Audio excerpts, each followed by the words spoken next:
যোগ্য শিক্ষকদের নামের তালিকা প্রকাশ করতে হবে, চাকরিতে বহাল রাখতে হবে সহ একাধিক দাবিতে গত সোমবার থেকে আচার্য সদন এসএসসি দপ্তরের সামনে যে অবস্থানে বসেছিলেন শিক্ষকরা, শুক্রবার বেলা 12টা নাগাদ তারা এই এসএসসি ভবনের সামনে থেকে তাদের অবস্থান তুলে নেন। তবে আন্দোলন তারা জারি রাখছেন এই কথা স্পষ্ট করে দিয়ে তারা যেটা জানিয়েছেন যে তারা এই মুহূর্তে আচার্য সদন অর্থাৎ এসএসসি ভবনের সামনে থেকে তারা অবস্থান তাদের সরিয়ে নিচ্ছে এবং এই অবস্থান সরে যাওয়ার কারণে সল্টলেক যে থার্ড রো রয়েছে অর্থাৎ এসএসসি দপ্তরের সামনে যে থার্ড রো রয়েছে সেখানে সোমবার থেকে আজ বেলা 12টা পর্যন্ত কার্যত যান চলাচল বন্ধ রাখা হয়েছিল।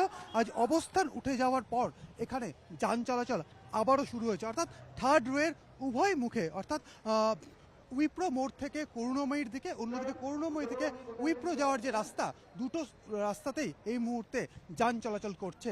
তবে জানিয়ে রাখবো যে আন্দোলনকারীদের একাংশ এই মুহূর্তে আচার্য সদনের সামনে একদম রাস্তার এক পাশে তারা এই মুহূর্তে অবস্থান চালিয়ে যাচ্ছেন। অন্যদিকে যারা যোগ্য শিক্ষক তারা এখান থেকে তাদের অবস্থান তারা তুলে নিয়েছেন এবং তারা শহীদ মিনারে তাদের অবস্থান চালাবেন এবং তাদের আন্দোলন চালিয়ে যাবেন। তবে আজকে বেলা 12টা নাগাদ যোগ্য শিক্ষকদের অবস্থান এই রাস্তা থেকে সরে যাওয়ার পর এই থার্ড রে আবারও যান চলাচল শুরু হয়েছে। ক্যামেরায় কাঞ্চনের সঙ্গে অমিত, নিউজ 18 বাংলা, সল্টলেক।